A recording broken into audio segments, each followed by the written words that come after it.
Hi, my name is Dani Johnson, and to continue on with the video answer to the questions that you wrote us on Facebook, I've got a question here from Gail Longenecker. She's from Longmont, Colorado, and she actually, she states that she had 2 questions, but there's like 5 inside of here. So I'll go ahead and just read kind of what she wrote, and I'll save question 2 for another video shoot.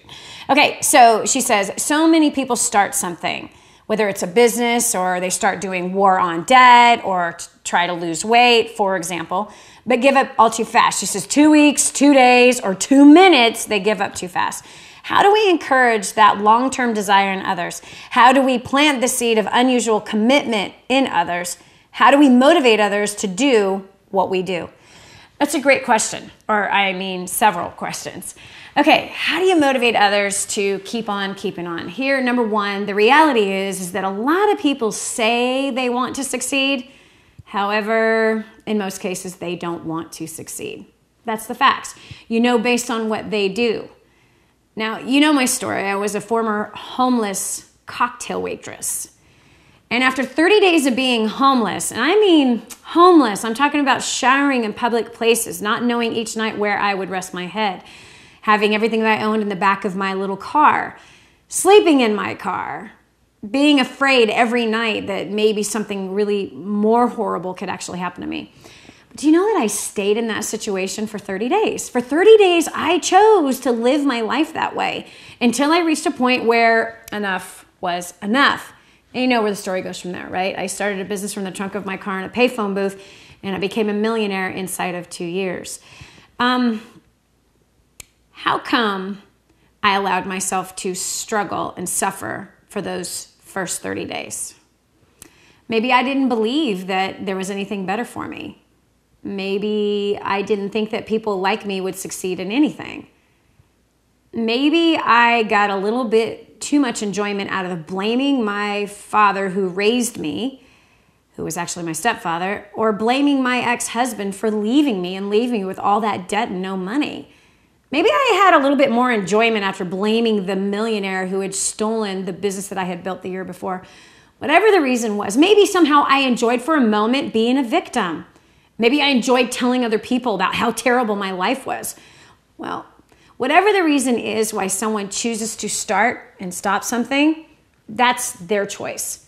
You can't force anyone to succeed. Man, if I had it my way, I would force everyone to succeed.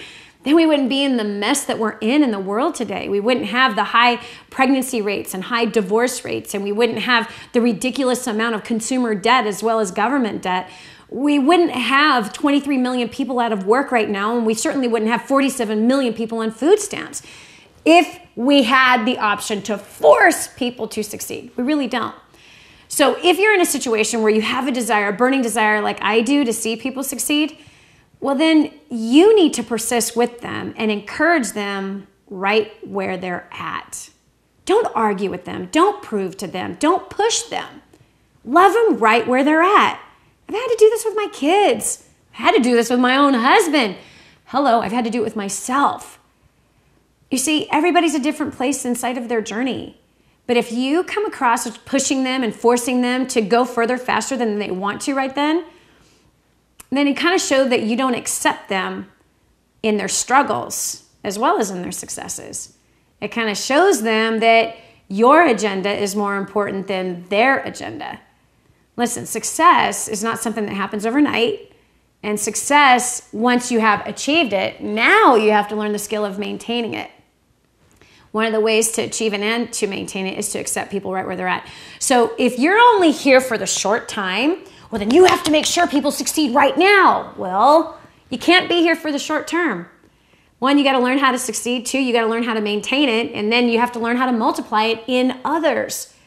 Well, if you're a long-term thinker, then you understand the value of, hey, you know what, if somebody is at that toddler stage of wanting to lose weight or that toddler stage of wanting to succeed in business or annihilate their debt, well, then you obviously don't force things down a toddler's throat that you would encourage a teenager to do. So you got to have to recognize where they're at, love them where they're at, learn to motivate them according to their gem, their personality, what makes them tick, not what makes you tick. And you really need to get rid of the mindset of, well, if people don't want to succeed and they don't stick to something, they're just a bunch of idiots. Hate to tell ya, they're not the idiot. I know that one hurt. The idiot. Well, I'll just say that I was an idiot for a really long time, still am in a lot of areas, but I was an idiot for thinking that everyone should do it the way I want them to, and do it when I tell them to, and do it the way I'm showing them to. That's an idiot. Love people where they're at. Encourage them where they're at. Learn to discover what motivates them and just simply drip on them. It's always in the follow through of that relationship where people will eventually come around. So get rid of your short-term mentality of now. Grow up a little bit, mature up a little bit, and realize people are where they're at and you want to love them right where they're at. Hey, what if I put the pressure on you that you're putting on others? Think about that. I'm loving you right where you're at, whether it's filled with debt, saying you're going to do something and then not followed through with it. I don't know. Reneging on your commitments of, Dani, I'm going to see you every month at First Steps, and you found your first reason not to. Or whatever. We all have come back on commitments before, and we know that. So I want you to extend the grace that others, or that you want others to extend to you. Give that grace to others. Encourage them where they're at. Love them where they're at. Get rid of your now, and get rid of your, they're an idiot if they don't do it your way. That's not going to help you to succeed. God bless you. Make sure you stay tuned because we'll be answering more of these questions on these videos. And by the way, if it's been helpful for you, please share it. Please like it and leave us a comment at the bottom. If we're not getting comments, shares, and likes on these videos, we'd be glad to stop doing them. I have other things to do, which actually was a question. Like, what is the day in the life of Dani Johnson, a millionaire? I'll talk about that one in the future. Okay, God bless. Goodbye.